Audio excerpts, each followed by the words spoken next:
Okay, இன்றைக்கி நம்ம பார்க்கக்கூடிய டாபிக் வந்து மராத்தாஸ். மராத்தாஸில் நமக்கு முக்கியமாக தெரிய வேண்டியது வந்து என்னென்னா, சிவாஜி அப்படிங்கிற ஒரு கேரக்டர் நம்ம படிக்க போகிறோம். ஓகேவா? சத்ரபதி சிவாஜி அப்படின்னு கேள்விப்பட்டிருப்பீங்க. மராத்தியர் பாம்பே பகுதியில் முகலாயர்களுக்கு கடும் டஃப் கொடுப்பார். ஓகேவா? கடைசி முகலாயர் வந்து நம்ம அவுரங்கசீப்னு பார்த்தோம்ல, அந்த அவுரங்கசீப்புக்கும் சிவாஜிக்கும் இடையில தான் ஒரு பெரிய ஃபைட்டு நடக்கும். அப்புறம் இவர் வந்து டெல்லி சுல்தானுக்கு கீழே இருந்தக்கூடிய அந்த அகமது நகர் பிஜப்பூர் சுல்தான்கிட்டையும் சிவாஜி ஒரு ஃபைட் பண்ணுறாரு. ஓகேவா? ஃபஸ்ட்டு நான் ஒரு ஜென்ரலாக ஒரு இன்ட்ரொடக்ஷன் சொல்கிறேன், அதை லைட்டாக நீங்கள் கேட்டு வச்சுக்கோங்க. அப்புறம் நான் எடுத்த பாயிண்ட்ஸு, அப்புறம் வந்து ஸ்கூல் புக்ஸ் நோட்ஸ் இவ்வளோத்தையும் நம்ம இன்றைக்கி பார்க்குறோம். ஃபர்ஸ்ட் ஆஃப் ஆல் என்னென்னா, சிவாஜிங்கிற கேரக்டருக்கு முன்னாடி நமக்கு அவங்க அப்பாவை பற்றி தெரியணும், அவங்க அம்மாவை பற்றி தெரியணும். ஓகேவா? ஜென்ரலாக சொல்கிறேன், கேட்டுக்கிடுங்க. இப்போது சிவாஜிக்கு அப்பா வந்து பார்த்திங்கன்னா சாஜி போன்ஸ்லேன்னு சொல்லுவாங்க. சாஜி போன்ஸ்லே. இந்த சாஜி ரைட்டாக நான் ஒரு பேஜில் எழுதிட்டே இருக்கேன், அப்போ உங்களுக்கு புரியும். ஓகே,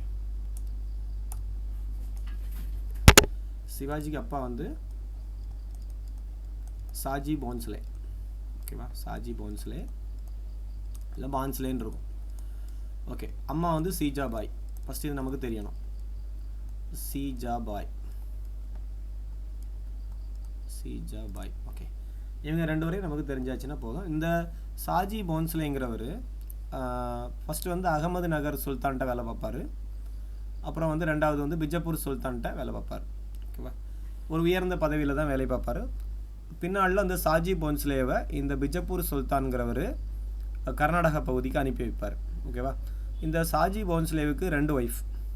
ஒன்று வந்து சீஜாபாய், இன்னொன்று துக்காபாய். சீஜாபாய்க்கு பையன்தான் யாருன்னு பார்த்தீங்கன்னா இந்த சிவாஜி. ஓகேவா? இது இவ்வளவும் ஃபஸ்ட்டு தெரியணும். ஃபஸ்ட்டு அப்பா யாருன்னு தெரிஞ்சால் சாஜி போன்ஸ்லே, அம்மா யாருன்னு பார்த்தீங்கன்னா சீஜாபாய். இந்த சாஜி போன்ஸ்லேங்கிறவர் ஃபஸ்ட்டு அகமது நகர் அப்புறம் பிஜப்பூர் சுல்தான்கிட்ட வேலை பார்க்குறாரு. ஓகேவா? ரைட். அப்புறம் வந்து ஒரு கொரில்லா போர் முறைன்னு ஒரு மெத்தடு உண்டு. சரியா? இவங்களுடைய மராத்திய வீரர்கள், அந்த மராத்திய பகுதியை சேர்ந்தவர்கள் வந்து என்ன தாக்குதலை மேற்கொள்வாங்கன்னா கொரில்லா போர் முறைன்னு சொல்லுவாங்க. கொரில்லா போர் முறைனா வேறு ஒன்றும் கிடையாது, மறைந்திருந்து தாக்குதல். ஓகேவா? எப்படி அட்டாக் பண்ணுவாங்கன்னா, அந்த மலைகள், அது வந்து மராத்தா பகுதி ஃபுல்லாக எப்படின்னா மலைகள் நிறைந்த ஒரு பகுதி, மலைகள் புதர் செடிகள் நிறைந்த பகுதியாக இருக்கிறதுனால இவங்க மறைந்திருந்து தாக்குதலுக்கு பெயர் பெற்றவர்கள் இந்த மராத்தியர்கள். ஸோ இது வந்து மராத்தியர்களுக்கான தனிச்சிறப்பு கொரில்லா போர் முறை. ரைட். அப்புறம் என்னென்னா, அப்படியே சிவாஜி கதைக்குள்ள வந்தோம். இந்த சிவாஜி பிறந்த உடனே அவங்க அப்பா வந்து அங்கே போயிடுவார், எங்கள் கர்நாடகா போயிடுறாரு. அப்போ இவங்க அம்மாவும் அந்த இவங்களுக்கு பாதுகாப்பாக ஒரு ஆள் இருப்பார். அவருக்கு பேர் வந்து தாதாஜி கொண்டதேவ். ஓகேவா? தாதாஜி கொண்டதேவ். பாதுகாவலர்னு யாருன்னு கேட்டாங்கன்னா, சிவாஜியினுடைய பாதுகாவலர் தாதாஜி கொண்டதேவ்னு சொல்லுவாங்க. தாதாஜி கொண்டதேவ். ஓகே, இந்த தாதாஜி கொண்டதேவ் தான் இவங்களுடைய பாதுகாவலராக இருப்பார். யாருக்கு பாதுகாவலர்னு பார்த்தீங்கன்னா, இவன் சிறு வயசாக இருப்பார் சிவாஜி. இந்த சிவாஜியினுடைய பாதுகாவலர் தாதாஜி கொண்டதேவ். இவர் தான் இவருக்கு வந்து அந்த போர் முறைகளெல்லாம் சொல்லிக் கொடுப்பார். வாள் வீசுதல், குதிரையேற்றம், இந்த மாதிரி பல விஷயங்களை சொல்லிக் கொடுக்குறவர் என்பது தாதாஜி கொண்டதேவ். ரைட். அப்புறம் என்ன நடக்கும்னா, இவர் வளர தொடங்குறாரு. சிவாஜி வளர்ந்து வந்துட்டுருக்கிறாரு. கொஞ்ச நாளில் தாதாஜி கொண்டதேவ் இறந்து போகிறாரு. அப்புறம் தாதாஜி கொண்டதேவ் இருக்கும் பொழுது தான் ஃபஸ்ட்டு இவர் வந்து பல கோட்டைகளை கைப்பற்றுவார். சிவாஜி கொஞ்சம் ஸ்ட்ராங்கான உடனே என்ன பண்ணுறாருன்னா, பக்கத்தில் இருந்த பிஜப்பூர் சுல்தான்களுடைய கோட்டைகள் மற்றும் முகலாயர்களுடைய கோட்டைகளை ஒவ்வொன்றையாக வந்து இவர் வந்து கைப்பற்றிட்டு இருக்கிறார். இதனால் யாருடைய எதிர்ப்பு சந்திப்பார்னு பார்த்தீங்கன்னா, அவங்க அப்பா வேலை பார்த்த அந்த பிஜப்பூர் சுல்தானுக்கு எதிர்ப்பையும் சந்திக்கிறார். அதே வேளையில் முகலாயர்களுடைய கோட்டையை கைப்பற்றினதுனால முகலாயர்களுடைய எதிர்ப்பையும் சந்திக்கிறார் இந்த சிவாஜிங்கிற நபர். ஓகேவா? ரைட்.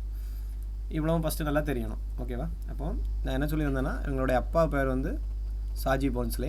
அவர் அகமது நகர் பிஜப்பூர் சுல்தான்கிட்ட பணியமர்த்தப்பட்டார். அப்புறம் இவருடைய அம்மாவுக்கு பேர் வந்து சீஜாபாய். சீஜாபாயினுடைய பையன்தான் சிவாஜி.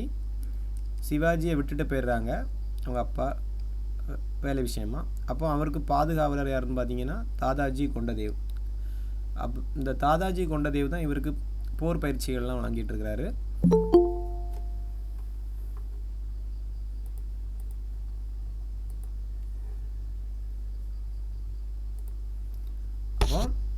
இந்த சிவாஜிங்கிறவருடைய பாதுகாவலர் தாதாஜி கொண்டதேவ் இவருக்கு பயிற்சிகள் வழங்கிட்டு இருக்கிறார். ஓகேவா? அப்புறம் நாளடைவில் இவர் வந்து பெரிய பையனாக வளர்ந்தவொன்னே அவருடைய 18 வயசில் அட்டாக் பண்ணுவார். கோண்டுவானா கோட்டைங்கிற ஒரு கோட்டையை கைப்பற்றுவாங்க. ரெண்டாவது வந்து தோர்னா கோட்டை, அப்படி ஒவ்வொரு கோட்டையாக புனே நகர் தான் இவங்க வாழ்ந்த பகுதி. எதுன்னு கேட்டாங்கன்னா, சிவாஜியினுடைய பிறப்புன்னு பார்த்தீங்கன்னா சிவனேருங்கிற ஒரு இடத்துல, ஜூனாருங்கிற ஒரு பகுதி, சிவனேரிங்கிற கிராமத்தில் தான் சிவாஜி பிறந்தார்னு படிப்பீங்க. ஓகே, அது இருக்கட்டும். அப்போ இவர் அந்த இடம் பார்த்தீங்கன்னா புனேங்கிற ஒரு பகுதி, மராத்தியர் பகுதியில் இருக்கக்கூடிய, பாம்பே பக்கத்தில் இருக்கக்கூடிய புனே. ஓகேவா, சரி. இன்னும் வந்து நம்ம படத்துக்குள்ளே போயிடும். இவ்வளோ வந்து சிவாஜியோடைய ஒரு இன்ட்ரொடக்ஷன். அவங்க அம்மா யார், அவங்க அப்பா யார், பாதுகாவலர் யார், அவர் என்ன பண்ணார், அவங்க அப்பா யார்கிட்ட வேலை பார்த்தாங்க, எதனால் இவர் வந்து முகலாயருடையும் மற்றபடி பிஜப்பூர் சுல்தானுடைய எதிர்ப்பையும் எதனால் சந்திக்கிறாருன்னு பார்த்தீங்கன்னா, இவர் வந்து ஒரு இவங்களுடைய கோட்டைகளை இவர் கைப்பற்றிட்டு வராரு. அதனால் அவங்களுடைய எதிர்ப்பை சந்திக்கிறார். இதில் ஒரு ட்விஸ்டான ஒரு விஷயம் என்ன நடக்குதுன்னா, இந்த சிவாஜி கேரக்டர் அப்படியே நீங்கள் பாட்ஷா படம் பார்த்தா நடக்கும். ரஜினி நடித்த பாட்ஷா படத்தில் ரஜினி என்ன பண்ணுவார், வில்லனை எதிர்த்துட்டு இருப்பார் ரகுவரனுக்கு கூட அவங்க விட்ட வேலை பார்க்குறது யாருன்னு பார்த்தீங்கன்னா அவங்க அப்பா. அதே மாதிரி தான் இங்கே பிஜப்பூர் சுல்தான்கிட்ட வேலை பார்க்குறது இவங்க அப்பா. அவரை எப்படி அந்த படத்தில் அவரை வந்து கைதியாக வச்சுருப்பானோ ரகுவரன், அதே மாதிரி இந்த படத்துலேயும் பிஜப்பூர் சுல்தான் ஒரு டைமில் இந்த சாஜி போன்ஸ்லேவே சிறை கைதியாக வச்சு ஒரு ஒப்பந்தம் போடுவான். நீ கோட்டையிலலாம் திருப்பி கொடுத்தோம்னா எங்களை அட்டாக் பண்ணக்கூடாது அப்படிங்கிற ஒரு வாக்குறுதியை பெறுவான். அது வரைக்கும் அவங்க அப்பா இறக்குறது வரைக்கும் பிஜப்பூர் சுல்தானை திருப்பி போய் அட்டாக் பண்ண மாட்டான். ஸோ சிவாஜிங்கிற கேரக்டர் ரஜினிக்கு கேரக்டர் மாதிரி. ஓகேவா, ஞாபகம் வச்சுருங்க பாட்ஷா படத்தில் உள்ளது. ரைட், அப்படியே படத்துக்குள்ளே போயிடும். ஃபஸ்ட்டு நான் சொன்னது தான் திருப்பி வருது, கவனிங்க. இது அவ்வளோ நோட்ஸ். ஓகேவா, நான் எடுத்த நோட்ஸு. அப்புறம் நம்ம ஸ்கூல் புக்ஸ் 7ஆம் கிளாஸ் புத்தகத்தை பார்க்கலாம். இப்போ ஃபஸ்ட்டு நான் சொன்னது தான். இந்த நோட்ஸ் உங்களுக்கு தருவேன், நீங்கள் நீங்களும் தனியாக எழுதி எடுத்துக்கலாம். தந்தையினுடைய பேர் வந்து சாஜி போன்ஸ்லே. ஓகேவா, யார், சாஜி போன்ஸ்லே. இந்த சாஜி போன்ஸ்லேங்கிறவர் இராணுவ பணி செய்து கொண்டிருக்கிறார். அகமது நகர் சுல்தான் சொன்னோம்ல, அவருக்கு பேர் என்னென்னா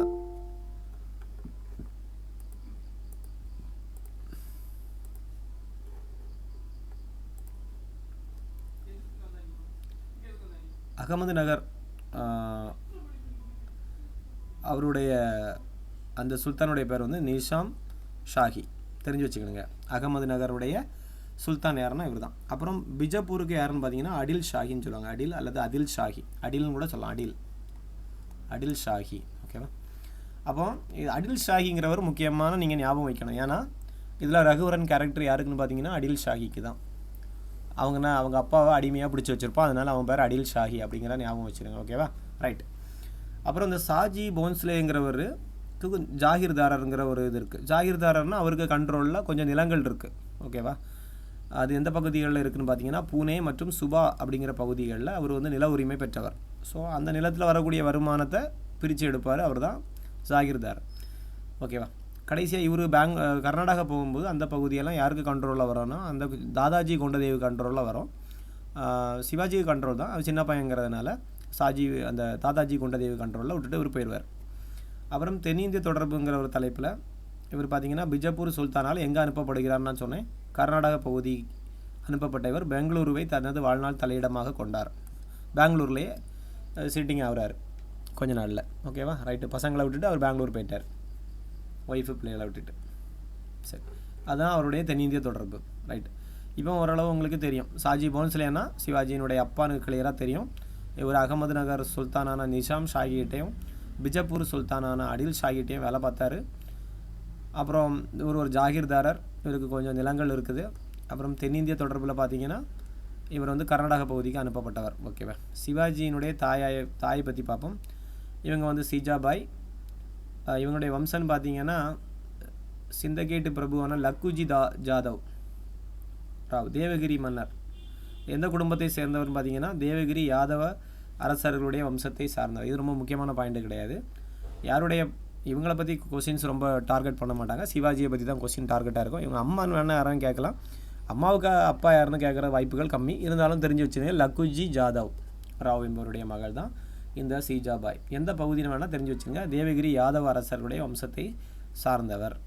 ஓகேவா, இப்போ தேவகிரி யாதவ வம்சத்தை சார்ந்தவர் தான் இந்த சீஜாபாய். சீஜாபாய் வந்து ஆன்மீகத்தில் ரொம்ப நாட்டம் உடையவங்க. ஏன்னா தேவகிரினாலே யாதவர், அங்கே வந்து ரொம்ப இந்துக்கள் அதிகமாக அந்த கல்ச்சர் பின்பற்றக்கூடியவங்க. ஸோ இவங்க வந்து இவங்களுக்கு மகாபாரதம் கதையை பையனுக்கு சொல்லிக் கொடுப்பார். யார்? சிவாஜிக்கு சின்ன வயசுலேயே மகாபாரதம் கதைகளை சொல்லிக் கொடுக்கும் பொழுது அவன் வீரனாக மாறுறான். ஓகேவா, ரைட். அப்புறம் இந்த சாஜி போன்ஸ்லேனுடைய போர்க்களங்களில் இருந்தபோது சிவாஜியை பூனேவில் வந்து வளர்த்தார். அவர் வந்து அப்படி சிவாஜிக்கு சுயராஜ்யம் என்னும் ஒரு லட்சியத்தை ஊட்டி அவரை ஒரு சிறந்த வீரராக உருவாக்கியவர் இவரைன்னு கொடுத்துருக்கலாம். இந்த சுயராஜ்யம் வர காரணம் வந்து ஒரு மகாபாரதம் அப்படிங்கிற கதையை வந்து போதிப்பார். ஓகேவா, மகாபாரதம்ங்கிற ஸ்டோரியை சொல்லிக் கொடுக்குறது அவங்க அம்மா. அதனால் இவர் வந்து சுயராஜ்யம்ங்கிற ஒரு லட்சியத்தை அவருக்குள்ளாலே வளர்த்துக்கிட்டார். ஓகேவா, ரைட்.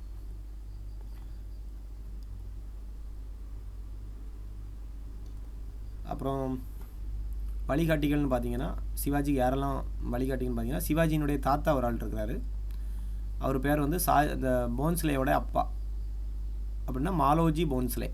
அவன் சாஜி போன்ஸ்லே, அவங்க அப்பாவோட பேர் வந்து மாலோஜி போன்ஸ்லே. அப்புறம் சிவாஜியினுடைய பாதுகாவலர் யாருன்னு நான் சொன்னேன் இன்ட்ரொடக்ஷனில், தாதாஜி கோண்டதேவ். சிவாஜி டாபிக் வந்து ரொம்ப ஈஸி பார்த்துடுங்க. இதில் வந்து மார்க் வந்து மிஸ் ஆகக்கூடாது. கண்டென்ட் கம்மி தான். அதனால் நம்ம தெளிவாக படிச்சிட்டோன்னா இதில் ஒருவேளை கொஸ்டின் எடுத்தாங்கன்னா ஈஸியாக அடிச்சிடலாம், மிஸ் பண்ணக்கூடாது. ஓகேவா, ரைட். அப்போ நம்ம இது வரைக்கும் ஹிஸ்ட்ரி நான் ஒரு எக்ஸாம் கொடுத்துருக்குறேன். ஹிஸ்ட்ரி நம்ம இது வரைக்கும் ஹிஸ்ட்ரியில் என்னென்ன டாபிக் கவர் பண்ணோமோ முகலாயர் அப் டு முகலாயர் வரைக்கும் நான் கொஸ்டின்ஸ் கொடுத்துட்டேன். 20 கொஸ்டின்ஸ் வச்சு டெய்லி போட்டு பார்க்க சொல்லியிருக்கிறேன். ஹிஸ்டரி யாருக்கு கிளியர் ஆகலையோ அந்த எக்ஸாமை டெய்லி போட்டு பாருங்கள். ஈஸியாக 20க்கு 20 அடிக்கிறது வரைக்கும் அந்த எக்ஸாமை போட்டு பார்த்துட்டே இருங்க, ஈஸியாக அடிச்சிடலாம். ஹிஸ்ட்ரி இதை தாண்டி வெளியே போகாதுங்கிற நம்பிக்கையில் அந்த கொஸ்டின்ஸ் கொடுத்துருக்குறேன். ஓகேவா, ஓரளவு நல்லா கவர் பண்ணி தான் எடுத்துருக்கிறேன். அந்த எக்ஸாம் டெய்லி போட்டு பாருங்கள். அப்புறம் சிவாஜியினுடைய பாதுகாவலர் இப்போ பார்த்தீங்க தாதாஜி கொண்டதேவ். இவர் தான் இவருக்கு எல்லா ட்ரைனிங்கும் கொடுக்குறார். நிர்வாகம், குதிரை ஏட்டம், போர்க்கலை, இந்த பயிற்சிகள்லாம் கொடுக்குறது இந்த தாதாஜி கொண்டதேவ். அப்புறம் சிவாஜியினுடைய சகோதரர். சிவாஜிக்கு ஒரு சகோதரர்னா இந்த வெங்கோஜி அல்லது ஈகோஜின்னு சொல்லுவாங்க. இவர் அவங்களுடைய சித்திக்க பையன், அதாவது 2வது ஒய்ஃப். யாருடைய? போன்ஸ்லேயோடைய 2வது ஒய்ஃப் வந்து துக்காபாய். அந்த துக்காபாயினுடைய பையன் தான் இந்த வெங்கோஜி அல்லது ஈகோஜி. ஓகேவா, அந்த வெங்கோஜி அல்லது ஈகோஜிங்கிறவன் சிவாஜியினுடைய சகோதரர். இந்த ஆளை தான் எங்கே அனுப்பி வைப்பார்னா தஞ்சாவூருக்கு அனுப்பி வைப்பார் கடைசியாக. 1674 இங்கே தஞ்சாவூரில் ஒரு மராட்டியர் குடும்பம். இந்த தஞ்சாவூர் மராட்டிய அரசை நிறுவியது யாருன்னு கேட்டிங்கன்னா இந்த வெங்கோஜி அல்லது ஈகோஜி. இது முக்கியமான கொஸ்டின்ஸில் வரும். ஓகேவா, ரைட். அப்புறம் நம்ம பார்க்க வேண்டியது சிவாஜி எப்போ பிறந்தார்னா 1627. 1627 நான் சொன்னோம்ல சிவனேரி கோட்டை அந்த ஏரியாவில் பிறந்தார். ஜூனாருங்கிற பகுதி சிவனேரி கோட்டையில் பிறந்தவர் தான் சிவாஜி. ஓகேவா, ரைட். இவருடைய ஆன்மீக குரு யாருன்னு பார்த்தீங்கன்னா ராமதாஸ் துக்காராம். இது ரெண்டும் முக்கியமான பாயிண்ட். ராம்தாஸ் துக்காராம், ராம்தாஸ்ன்னு இருக்கும். ஓகேவா, ராம்தாஸ் துக்காராம், இது ரொம்ப முக்கியமான பாயிண்ட். அப்போ நான் முன்னாடி திரும்பியும் ஒருக்கா வரேன். இவங்க அப்பா பேர் வந்து சாஜி போன்ஸ்லே, அம்மா சீஜாபாய். சிவாஜியினுடைய பாதுகாவலர் யாருன்னு கேட்டாங்கன்னா தாதாஜி கொண்டதேவ். இவர் வந்து 2 சுல்தானில் வேலை பார்த்துருக்காரு. ஒன்று வந்து அகமது நகர், ஒன்று வந்து பிஜப்பூர் சுல்தான். அகமது நகரில் வந்து யார் ஆட்சி பண்ணிகிட்டு இருந்தாங்கன்னு தெரியும், நிஜாம் ஷாகியும். பிஜப்பூரில் ஆதில் ஷாகிட்டையும் வேலை பார்த்தாரு. அப்புறம் இவர் வந்து ஜாகிர்தாரராக இருந்திருக்கிறாரு. எந்த பகுதிக்குன்னா பூனே மற்றும் சூபா பகுதிகள். அப்புறம் வந்து தென்னிந்திய தொடர்பில் பார்த்திங்கன்னா இவர் பெங்களூருக்கு அனுப்பப்பட்டார். அப்புறம் தாய் வந்து சீஜாபாய், அவங்க அப்பா பேர் லக்குஜி ஜாதவ். அப்புறம் தேவகிரி யாதவ் குடும்பத்தை சேர்ந்தவர். இவர் வந்து சிவாஜியை வந்து பூனேயில் தான் வளர்க்குறாரு. அப்புறம் மகாபாரத கதைகளை சொல்லி இவருக்கு சுயராஜ்யம் மிக்க ஒரு வீரராக உருவாக்குறாரு அவங்க அம்மா. அப்புறம் அவங்களுடைய சிவாஜியின் தாத்தான்னு பார்த்தீங்கன்னா அவங்க அப்பாவோட அப்பா மாலோஜி போன்ஸ்லேன்னு பார்த்தோம். அப்புறம் சிவாஜியினுடைய பாதுகாவலர் நம்ம பார்த்தோம் தாதாஜி கொண்டதேவ். இவருக்கு சிவாஜிக்கு அரசு நிர்வாகம், குதிரையேற்றம், போர்க்கலைகளெல்லாம் பயிற்சி கொடுக்குறாரு. அப்புறம் சிவாஜியினுடைய சகோதரர்னு பார்த்தீங்கன்னா வெங்கோஜி அல்லது ஈகோஜி. இவர் வந்து சாஜியினுடைய 2ஆம் மனைவி ஆனால் துக்காபாயினுடைய மகனுக்கு தஞ்சாவூர் மராட்டிய அரசை வந்து இவர் நிறுவுறார். ஓகேவா, ரைட். இவ்வளவும் கிளியராக பார்த்தோம். அப்புறம் 1627 ஒரு 19ஆம் தேதி பிறப்பார். ஓகேவா, அது பிப்ரவரின்னு நினைக்கிறேன், கன்ஃபார்ம் பண்ணி என்ன இருக்காமல் பிப்ரவரி 19 கீழே இருக்குது. சிவாஜி 1627 பிப்ரவரி 19 அன்று பிறந்தார். எந்த பகுதினா ஜூனாருங்கிற பகுதி, சிவனேரி கோட்டையில். ரைட். இவருடைய ஆன்மீக குருன்னு பார்த்தீங்கன்னா ஒன்று ராம்தாஸ், இன்னொன்று துக்காராம். அப்புறம் இந்த மறைந்திருந்து தாக்குதல் மேட்டர்லாம் என்ன இருக்குது. மறைந்திருந்து தாக்குதல், கொரில்லா போர் முறை, ரொம்ப முக்கியமான ஒரு போர் முறை. லாஸ்ட்டில் ஒரு குரூப் 4 குரூப் 2லேயே கேட்டிருந்தாங்க. கொரில்லா போர் முறைங்கிறது ஒரு முறையான போரா முறையற்ற போரான்னு பார்த்தீங்கன்னா ஒரு முறை சாரா போர். ஓகேவா, மெத்தடே இருக்காது, எப்படி வேணாலும் அட்டாக் பண்ணுவாங்க. அதுதான் கொரில்லா போர். இவங்களை வந்து சுல்தான்கள் வந்து படை வீரர்களாக பணியமர்த்தியிருப்பாங்க, இந்த மராத்திய வீரர்களை. ஏன்னா இவங்க வந்து ரொம்ப இந்த மாதிரி மெத்தடில் தாக்குதலில் சிறந்தவர்கள்னு சொல்லி. யார் இஸ்லாமிய வீரர்களுக்கு ஆக்சுவலாக ஆமாம், முகலாய வீரர்களுக்கு இஸ்லாமிய வீரர்களுக்கு ஈடாக இவர் வந்து அந்த மிலிட்ரி கேம்பிங்கில் இவங்க யாரும் ஒர்க் பண்ணுறாங்க, அந்த மராத்திய வீரர்கள். ரைட். அப்புறம் இவர் வந்து என்ன பண்ணுறாருன்னா அங்கே உள்ள இளைஞர்களெல்லாம் ஒன்று சேர்த்து, சிவாஜிங்கிறவர் என்ன பண்ணுறாருன்னா மலை வீரர்கள்லாம் ஒன்று சேர்த்து இவர் ஒரு டீம் ஃபார்ம் பண்ணுறாரு. சரியா, ரைட். அது மாதிரி தான் கோட்டைகளெல்லாம் கைப்பற்றுவாங்க. சரி, அடுத்தது அப்படி தாதாபாய். ஓகே, நான் தாதாஜி கொண்டதேவ் இதெல்லாம் வாசிச்சுடுங்க. நான் ஏற்கனவே சொன்ன கண்டது தான் அதுக்குள்ளே இருக்குது. அதே ராம்தாஸ், துக்காராம் இவருடைய போதனைகள் இவருக்கு பெரும் தாக்கத்தை ஏற்படுத்தியன்னு இருக்கும். இதுலேருந்து பார்ப்போம். இராணுவ வெற்றிகளில் ஃபஸ்ட்டு பாருங்கள். 16வது வயது ஃபஸ்ட்டு வந்து 1646 தோர்னா கோட்டையை கைப்பற்றாருன்னு போட்டிருக்கு. 16வது வயதில் தோர்னா கோட்டை. அப்புறம் 40 ஸ்கூல் புக்கில் 45 தான் ஃபஸ்ட்டு கோட்டை இவர் கைப்பற்றினதாக இருக்கும். கோண்டுவானா கோட்டை எங்கே இருக்குது?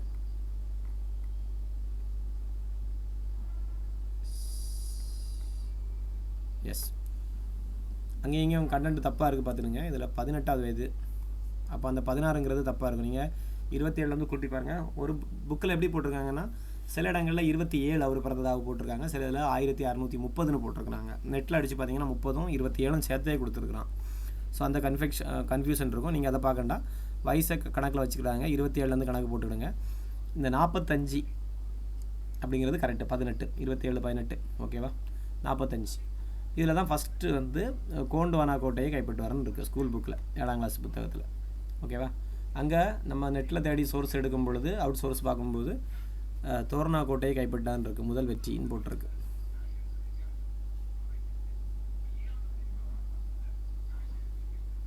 ஓகேவா, தோர்னா கோட்டையை கைப்பற்றினான்னு இருக்கா. ரைட். ரெண்டாவது வந்து இன்னொரு போர் பார்த்தீங்கன்னா பிரதாப்கர் போர். இந்த வருஷத்தை மட்டும் கிளியராக நோட் பண்ணிவிடுங்க. ஃபஸ்ட்டு 1646 தோர்னா கோட்டை, 1645 கோண்டுவானா கோட்டை.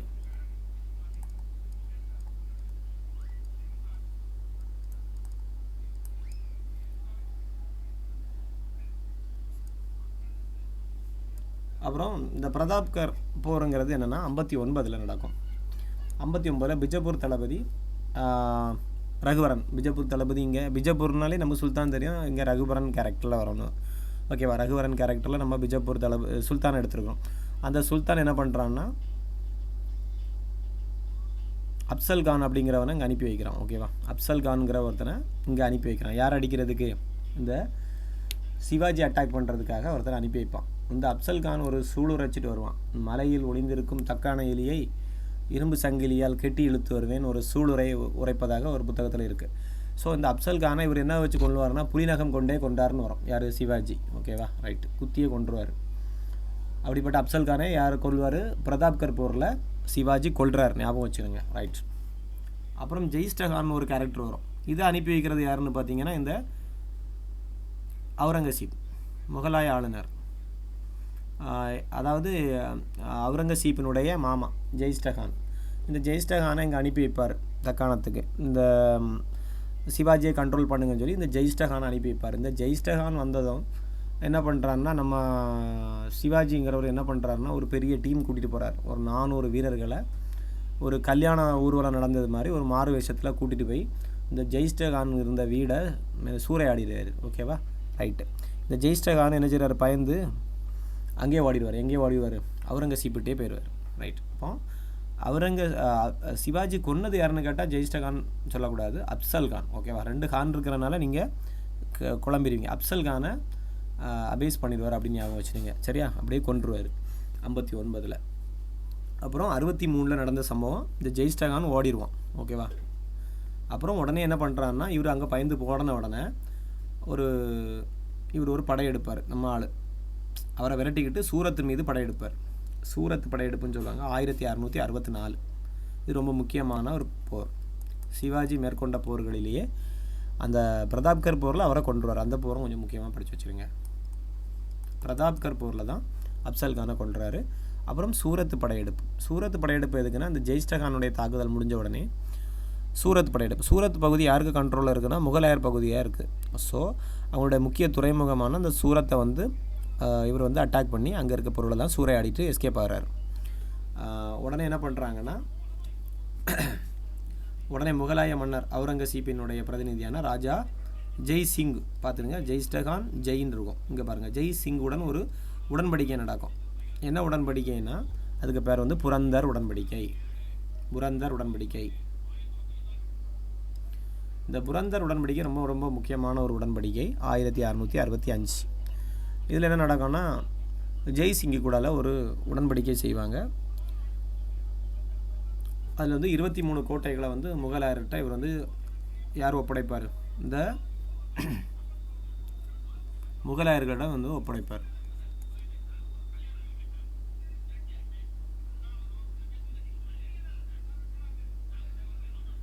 ஓகேவா, ரைட்டு. அப்போது ராஜா ஜெய்சிங்குடன் இவர் வந்து ஒரு உடன்படிக்கை செய்கிறார் 1665. அதில் படி இவர் வந்து என்ன பண்ணுறாரு, நம்ம சிவாஜிங்கிறவர் 23 கோட்டையை திருப்பி ஒப்படைக்கிறார். ஓகேவா, ரைட். அவங்க ஒரு சமாதான உடன்படிக்கை செய்கிறாங்க. அப்புறம் என்ன பண்ணுவாருன்னு, இந்த உடன்படிக்கை முடிஞ்ச உடனே இவங்களை வந்து அங்கே கூட்டிகிட்டு போவார். இவங்க வந்து இப்போ ஒரு உடன்படிக்கை போட்டவுடனே ஒரு அண்டர்ஸ்டாண்டிங்கில் இருக்கிறாங்க அப்படிங்கிறதுனால இவர் விருந்துக்கு கூப்பிடுறாரு. யாரை?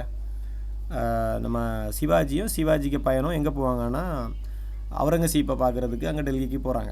ஓகேவா, போன இடத்துல கைது பண்ணி உள்ளே வச்சுருவார். யார்? அவுரங்கசீப். அங்கேருந்து பழக்கூடையில் தப்பி இவர் ஓடி வந்துடுவார்னு சொல்லுவாங்க மாறு விஷயத்தில். இந்த கதையெல்லாம் நம்ம அடுத்து படிப்போம், ஸ்கூல் புக்கில் படிப்போம். இப்போதைக்கு நீங்கள் தெரிய வேண்டியது, ஷார்ட்டாக தெரிய வேண்டியது முக்கியமான பாயிண்ட்ஸ் மட்டும். புரந்தர் உடன்படிக்கைனா 1665. யாரு கூடாலனா, ராஜா ஜெய்சிங் கூடால. ஓகேவா, ராஜா ஜெய்சிங் கூடால ஒரு உடன்படிக்கை. ஜெய்சிங் எங்கே வேலை பார்க்குறாருன்னா, அவுரங்கசீப்கிட்ட வேலை பார்க்கக்கூடியவர். ஓகேவா, அதன்படி 23 கோட்டைகளை வந்து முகலாயர்களிடம் ஒப்படைக்கிறார். இதில் அடுத்து ஒரு முக்கியமான பாயிண்ட், போன குரூப் 4லேயோ இல்லை குரூப் 2லேயோ காட்டிருந்தாங்க. அவர் எந்த கோட்டையில், அடிக்கடி கேட்கக்கூடிய கொஸ்டின், எந்த கோட்டையில் முடிசூட்டப்பட்டார்? அதாவது சிவாஜிங்கிற ஒரு சத்ரபதிங்கிற பட்டமும் இவருக்கு கிடைக்கும். எந்த கோட்டையில்னா 1674. 1674 ராய்கர் கோட்டை அப்படின்னு சொல்லுவாங்க. ராய்கர் கோட்டை. ஓகேவா, ராய்கட்னு இருக்கும். RAIGAD, Raigad fort. இது ரொம்ப ரொம்ப முக்கியம், மறந்துடவே கூடாது. ராய்கட் ஃபோர்ட். ஓகேவா, ரைட். ஒருக்கா நீங்கள் எடுத்த பாயிண்ட்ஸ் லைட்டாக பாருங்கள். 1 மினிட்.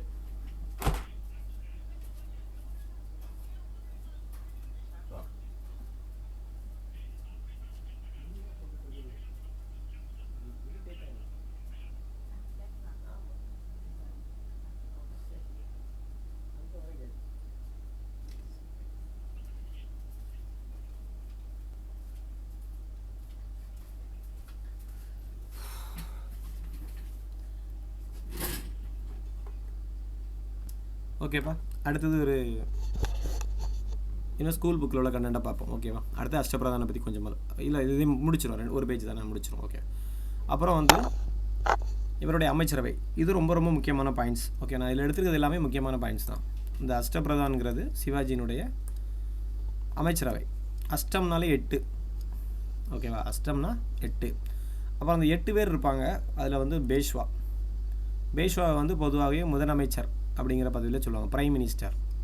பேஷ்வானா பிரைம் மினிஸ்டர் ஞாபகம் வச்சுக்கோங்க. மேட்ச் த ஃபாலோவிங்கில் தான் கேட்பாங்க. அப்புறம் அமத்தியா மீன்ஸ் ஃபைனான்ஸ் மினிஸ்டர்னால் அமத்தியாங்கிறது நம்ம நிர்மலா சீதாராமன் மாதிரி. அமத்தியா அப்படிங்கிறது நிதி அமைச்சர். அப்புறம் வாக்கியா நாவிஸ்ங்கிறது உள்துறை அமைச்சருங்கிறது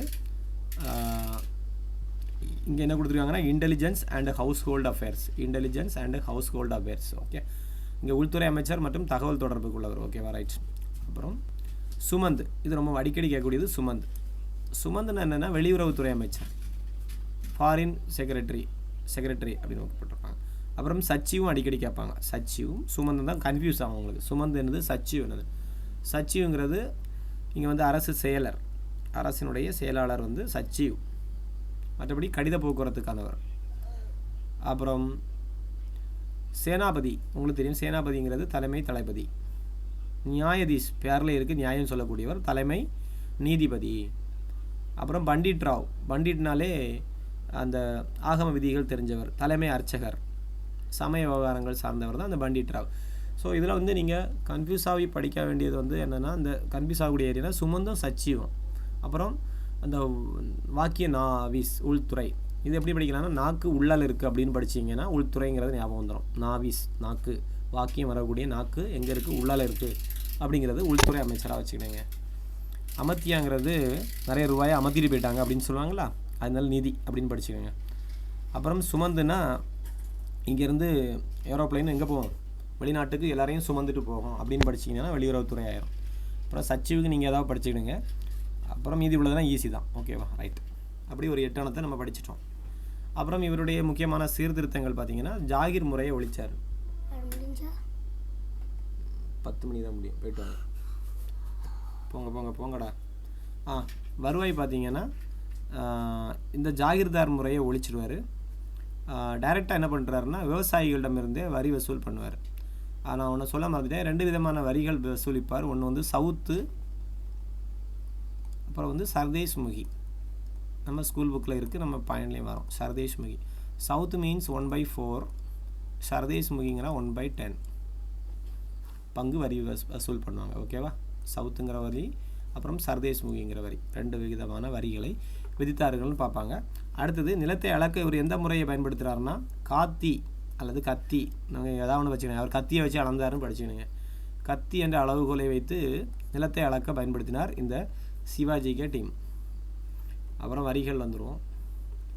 சவுத்து சொன்னோம்ல 1/4 பங்கு, சர்தேஷ்முகினா 1/10, அதை 10% போட்டிருக்காங்க, 1/10. அப்புறம் இவர் ஒரு இராணுவம் வச்சுருந்தார். இவர் கடலுக்கும் வலிமையான இராணுவ படையை வச்சுருந்தார். கடலுக்கு படை உண்டான்னு கேட்டால் எஸ், கடலுக்கு படை உண்டு, கடற்படையும் இவர்கிட்ட இருந்துச்சு. ஸோ இந்திய கடற்படையின் தந்தை என்று அழைக்கப்படுவர் யாருன்னு கேட்டிங்கன்னா இந்த சிவாஜி, இந்திய கடற்படையின் தந்தை. அப்புறம் இவர் வந்து அது வரைக்கும் இந்த சுல்தான்கள் பாரசீக லாங்குவேஜ் தான் பயன்படுத்திகிட்டு இருந்தாங்க, சுல்தான் முகலாயர்ஸ்லாம். இவர் வந்து என்ன பண்ணுறாருன்னா மராத்தி மற்றும் சமஸ்கிருத லாங்குவேஜை பயன்படுத்துகிறார் இவர் நிர்வாகத்தில். ஓகேவா, ஸோ இவ்வளோ நான் வந்து எடுத்த பாயிண்ட்ஸு கொஞ்சம் அவுட் சோர்ஸ் பாயிண்ட்ஸ். ஓகேவா, அப்போ ஃபஸ்ட்லேருந்தே பார்த்தோம், ஸ்பீடாக பார்த்துருவோம். இவங்க அப்பா சாஜி போன்ஸ்லே, அம்மா சீஜாபாய். சிவாஜிங்கிறவர் யாருடைய பாதுகாவலில், அவருடைய பாதுகாவலர் யாருன்னு பார்த்தீங்கன்னா தாதாஜி கொண்டதேவ். இது முக்கியமான பாயிண்ட்டு. சிவாஜி எப்போ பிறந்தார்னு பார்த்தீங்கன்னா 1627. ஓகேவா, பிப்ரவரி 19 அப்படிங்கிற டேட். ஓகே, அப்புறம் இவங்க அப்பா வந்து எங்கே போயிடுவார், பெங்களூர் போயிடுவார். பூனேவில் இவங்களை விட்டுட்டு, அம்மாவும் பையனையும் விட்டுட்டு. யாருடைய பாதுகாப்பு, தாதாஜி கொண்டதேவ் பாதுகாப்பில். இவங்க அப்பாவுக்கு 2வது ஒரு ஒய்ஃப் இருந்தாங்க, துக்காபாய். இவங்களுக்கு சீஜாபாய், அவங்க துக்காபாய். துக்காபாயினுடைய பையனுக்கு பேர் வந்து வெங்கோஜி அல்லது ஈகோஜி. அந்த ஈகோஜியை தான் எங்கே கொண்டு விட்டுருப்பார், இந்த தஞ்சாவூரில் வந்து மராத்திய பேரரசுக்கு ஒரு அடித்தளத்தை அமைத்தவர் பார்த்திங்கன்னா இந்த வெங்கோஜி அல்லது ஈகோஜி. ஈகோஜி வெங்கோஜிங்கிறவர் யாருன்னு கேட்டிங்கன்னா அவங்களுடைய 2 சாஜி போன்ஸ்லேவுடைய, அதாவது சிவாஜியினுடைய சித்தியினுடைய பையன். ஓகேவா, ரைட்டு. அப்புறம் இவர் 2 சுல்தான்கிட்ட வேலை பார்த்தாருன்னு சொன்னேன். ஒன்று அகமது நகர், இன்னொன்று பிஜப்பூர். அகமது நகரில் யார் சுல்தானாக இருக்கிறான்னு பார்த்தா நிஷாம் ஷாஹி. பிஜப்பூரில் யார் இருக்கான்னு பார்த்தீங்கன்னா அடில் ஷாஹின்னு சொல்லுவாங்க. அப்புறம் சிவாஜியினுடைய தாய் பார்த்துட்டோம். ஓகே, அவர் பூனேவில் தான் வளர்ந்துட்டுருக்கிறாரு. அம்மா என்ன கதைகள் சொல்லி வளர்த்தாருன்னு பார்த்தீங்கன்னா மகாபாரதம்ங்கிற கதையை சொல்லி வளர்க்குறாங்க சிவாஜிக்கு. சிவாஜியினுடைய தாத்தா பேர் வந்து மாலோஜி போன்ஸ்லே, அப்பா பேர் சாஜி போன்ஸ்லே, தாத்தா பேர் மாலோஜி போன்ஸ்லே. அப்புறம் என்ன பார்த்துட்டோம்ல, வெங்கோஜி அல்லது ஈகோஜின்னு சொல்லுவாங்க. 2ஆம் மனைவி துக்காபாயினுடைய மகன். தமிழகத்தில் தஞ்சாவூர் மராட்டிய அரசை 1674 நிறுவுறார். ஓகேவா, அப்புறம் இவருடைய குருன்னு பார்த்தீங்கன்னா சிவாஜியினுடைய குரு 2 பேர், ராம்தாஸ், துக்காராம். கொரில்லா போர் முறையை பின்பற்றுவாங்க. கொரில்லா போர் முறைனா மறைந்திருந்து தாக்குதல் அப்படிங்கிற மெத்தடை பயன்படுத்துகிறாங்க. எந்த கோட்டையில் சிவாஜி எங்கே பிறந்தாருன்னு கேட்டாங்கன்னா ஜூனார் பகுதி, சிவனேரி கோட்டை, சிவனேரி கோட்டையில் பிறந்தவர். ஓகேவா, ஃபஸ்ட் அட்டாக் வந்து பார்த்திங்கன்னா 1645 கோண்டுவானா கோட்டை. அப்புறம் 1646 தோர்னா கோட்டை. 16 வயதுங்கிறது தவறு. 18 வயதில். ஓகேவா, 18. அப்புறம் பிரதாப்கர் போர், இதில் வந்து யாரை கொன்னுவார்னு கேட்டாங்கன்னா, பிரதாப்கர் போர் வந்து 59. இதே 59 தான் தாதாஜி கொண்டதேவும் இறந்து போவார்னு நினைக்கிறேன். ஸ்கூல் புக்கில் இருந்துச்சு, பார்த்துக்கலாம். அதே பிரதாப்கர் போரில் வந்து அப்சல் கானை யார் கொல்வார்னு கேட்டால் சிவாஜி கொன்றுவார். அப்சல் கான் யாருன்னு பார்த்தீங்கன்னா, யாரால் அனுப்பப்பட்டவர்? இந்த பிஜப்பூர் சுல்தான் அனுப்பின பிஜப்பூர் தளபதி தான் அந்த அப்சல் கான். அப்சல் கானை அப்ஸ்காண்ட் பண்ணிடுவார் யார்? இந்த சிவாஜி. அப்புறம் நம்ம முகலாயர் அவுரங்கசீப் சும்மா இருக்கல, அவரும் ஒரு ஆள் அனுப்பி விட்றாரு, ஜெயிஸ்டகான். நீ போய் சிவாஜியை பிடிச்சிட்டு வான்னு. சிவாஜிட்ட வந்து நான் அவனை பிடிச்சிட்டு வரேன்ட்டு இங்கே வந்து உட்காந்துருப்பான் 63. இவர் நள்ளிரவிலே இவரை போய் அடித்து விரட்டிடுவார். யார்? சிவாஜி போய் இந்த ஜெயிஸ்டகானை விரட்டி அடிப்பார். இவன் நேராக போய் அவுரங்கசீப்ட சொல்ல போய் அடுத்தது சூரத்தில் போய் சிவாஜி படையெடுத்தார். அங்கே உள்ள வணிகத்தலமான துறைமுகமான சூரத் நகரை இவர் கைப்பற்றார். அதுக்கப்புறம் ஒரு சமாதான உடன்படிக்கை நடக்கும். அதுக்கு பேர் புரந்தர் உடன்படிக்கை. யாருக்கும்? முகலாயருக்கும். அதாவது ஜெய்சிங் முகலாயரான ராஜா ஜெய்சிங், முகலாயருடைய பிரதிநிதி, அவுரங்கசீப்பினுடைய பிரதிநிதி தான் இந்த ராஜா ஜெய்சிங். அந்த ஜெய்சிங்கு கூட ஒரு உடன்படிக்கை போடுறார். அதுக்கு பேர் புரந்தர் உடன்படிக்கை 65. இந்த வருஷம்லாம் முக்கியம். சூரத் படையெடுப்பு கட்ட 64 ஒருக்கா நடக்கும், 1970 ஒருக்கா நடக்கும். ஓகேவா, அதான் இங்கே இருமுறைன்னு போட்டிருக்கு. ஓகேவா, இது ஃபஸ்ட்டு முறை வந்து 64 நடக்கும். அப்புறம் ஒரு 6 வருஷம் தாண்டி 1670 ஒருக்கா 2வது அட்டாக் நடத்துவார் சிவாஜி. ஓகேவா, அங்கேருந்து தப்பி ஓடி வந்த பிறகு. அப்புறம் இந்த ஜெய்சிங் கூட செய்த உடன்படிக்கையின்படி ஒரு 23 கோட்டையை திருப்பி ஒப்படைப்பார். அப்புறம் இவர் வந்து 1674 ராய்கர் கோட்டையில் சத்ரபதி என்ற பட்டத்துடன் முடிசூட்டி கொண்டார் சிவாஜி. இது ரொம்ப முக்கியமான பாயிண்ட். அமைச்சரவையை பற்றி பார்த்தோம். அஷ்டபிரதான்கள் 8 பேர். பேஷ்வானா யார்? Prime minister. அமத்தியானா யாருன்னு பார்த்தீங்க. வாக்கியன் ஆஃபீஸர் யாருன்னு பார்த்தீங்க. சுமந்து, சச்சிவ், சேனாபதி, நியாயதீஷ், பண்டிட் ராவ்.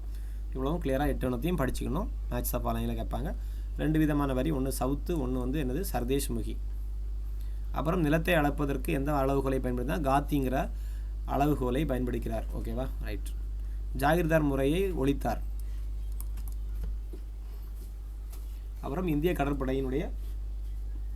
கடற்படையின் தந்தை என்று அழைக்கப்படுகிறார். ஓகேவா, ரைட். அப்புறம் பாரசீகத்திற்கு பதிலாக மராத்தி மற்றும் சமஸ்கிருதத்தை இவர் வந்து நிர்வாகத்தில் பயன்படுத்துகிறார். ஓகேவா, ரைட். அடுத்து ஸ்கூல் புக்கில் உள்ளதை பார்த்துருவோம். 7ஆம் கிளாஸ் புத்தகத்தில் இருக்குது. ஓகேவா, மராத்தியர்கள் மற்றும் பேஷ்வாக்களின் எழுச்சின்னு இருக்கும். பேஷ்வாக்கள்னால் வேறு ஒன்றும் கிடையாது. இவங்களுடைய பிரதம அமைச்சர்கள் இருக்காங்களா பேஷ்வாக்கள், அவங்க வந்து ஆட்சி பண்ண தொடங்கிடுவாங்க. மராத்தியர் டல் அடிச்சிடும். ஷாகு மகாராஜா ஆட்சி பண்ணும்போது பேஷ்வாக்களாக எழுப்பி விட்டுட்டு இவர் தூங்கிடுவார். ஓகேவா, ரைட்.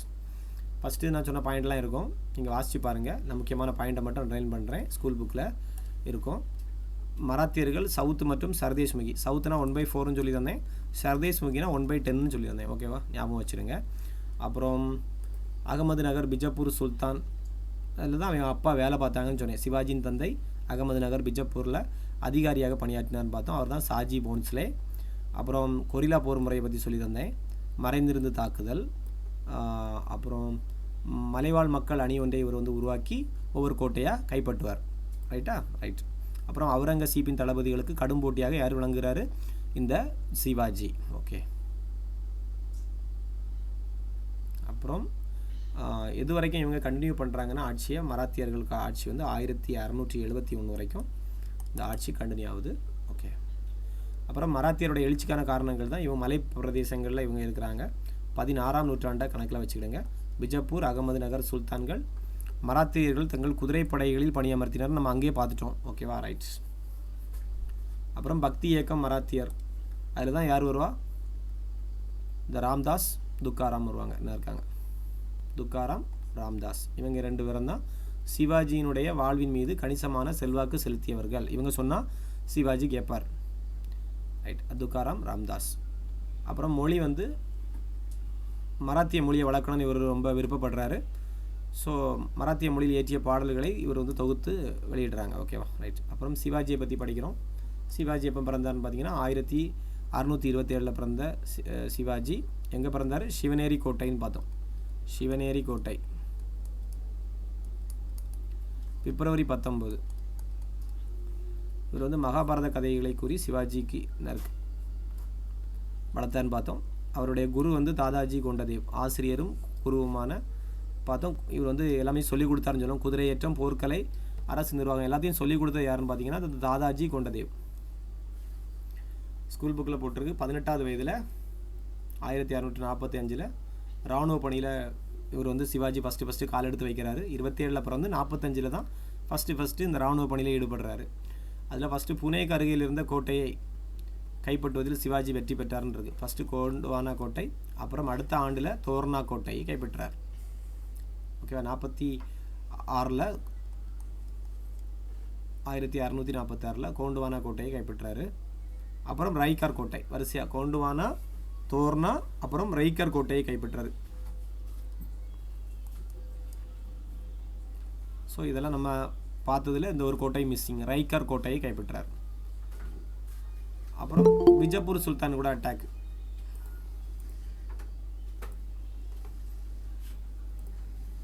பிஜப்பூர் சுல்தான் கூட என்ன போர் பண்ணுறாருன்னு பாருங்கள். தாதாஜி கொண்டதேவ் இறந்து போவார். எப்போ? 1649 இவருக்கு பாதுகாவலரான தாதாஜி கொண்டதேவ் இறந்து போயிடுறாரு. அப்புறம் சிவாஜியை கண்ட்ரோல் பண்ணுறதுக்கு ஆளே கிடையாது. அவர் சொல்கிறபடி தான் அது வரைக்கும் கேட்டுட்டு இருந்தார். 49 தாதாஜி கொண்டதேவ் இறந்து போனதோட சிவாஜி பவரை கையில் எடுக்கிறாரு. ஓகேவா? ரைட். அப்புறம் தந்தைக்கு இருந்த நிலங்கள் எல்லாமே, இந்த தாதாஜி கொண்டதேவுக்கு பாதுகாப்பில் இருந்த நிலம் எல்லாம் யாருக்கு கிடைக்குது? சிவாஜிக்கு கிடைக்குது. அப்போ இவர் ஒரு ஓனராக மாறுறாரு, ஒரு பெரிய மன்னருங்கிற கொஞ்சம் நிலங்களுக்கு ஜாகிர்தாரராக மாறுறாரு. ஸோ இவர் என்ன பண்ணுறாருன்னா, மாவலி அப்படிங்கிற ஒரு படை இருக்கும், காலாட்படை வீரர்கள். சரி, அந்த சிவாஜிக்கு டீமில் இருக்கக்கூடிய ஒரு படைப்பிரிவினுடைய பேர் தான் மாவலி, காலாட்படை வீரர்கள். இவங்க ரொம்ப திறமை வாய்ந்த ஒரு வீரர்கள். இவங்க தான் மறைந்திருந்த தாக்குதலில் வல்லபர்கள், இந்த மாவலி வீரர்கள். ஓகேவா? ரைட். இவர்கள் உதவியுடன் சிவாஜி புனேக்கு அருகில் இருந்த கோட்டைகளை நிறைய கைப்பற்றார். அப்புறம் முகலாயர் வசம் இருந்த அந்த புரந்தர் கோட்டை அப்படிங்கிற கோட்டையை கைப்பற்றார். இதனால் 2 பேருக்கு எதிரியும் யாராக மாறுறாரு? சிவாஜி மாறுறாரு. ஒன்று வந்து இந்த பிஜப்பூர் சுல்தானுக்கு எதிரியாக மாறுறாரு. அப்புறம் வந்து இந்த முகலாயர்களுக்கும் அவங்க கோட்டையை கைப்பற்றினால அவங்களும் சண்டைக்கு வர்றாங்க சிவாஜிக்கிட்ட.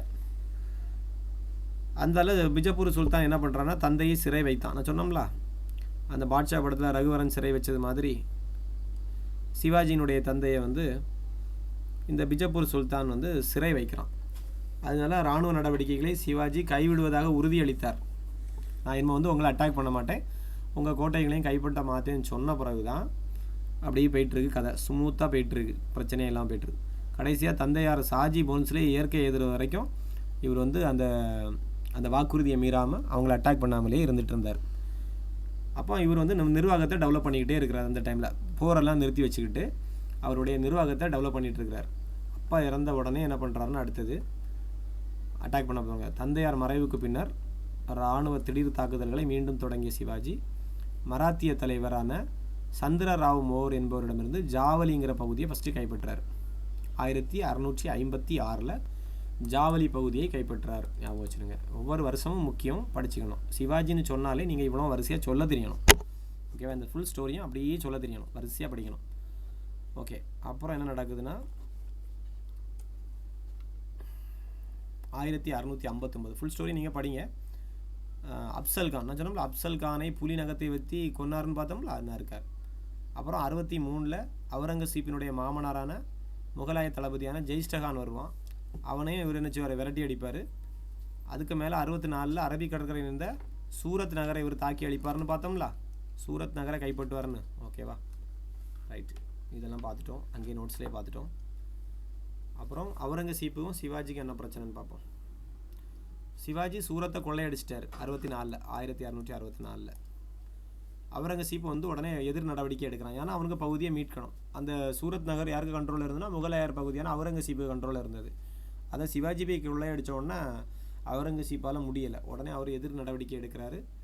அதனால் சிவாஜி எப்படியாவது அழித்தொழிக்கணும் அப்படின்னு சொல்லிட்டு பிஜப்பூரை இவர் கூட சேர்க்கணும். பிஜப்பூருக்கும் முகலாயருக்கும் ஏற்கனவே பிரச்சனை பார்த்துடுங்க. யாருக்கும் பிரச்சனை பாருங்கள். இதில் எல்லாருமே மாறி மாறி பிரச்சனை. ஆக முதல்ல சிவாஜிங்கிறவன் 2 பேருக்கும் பிரச்சனை.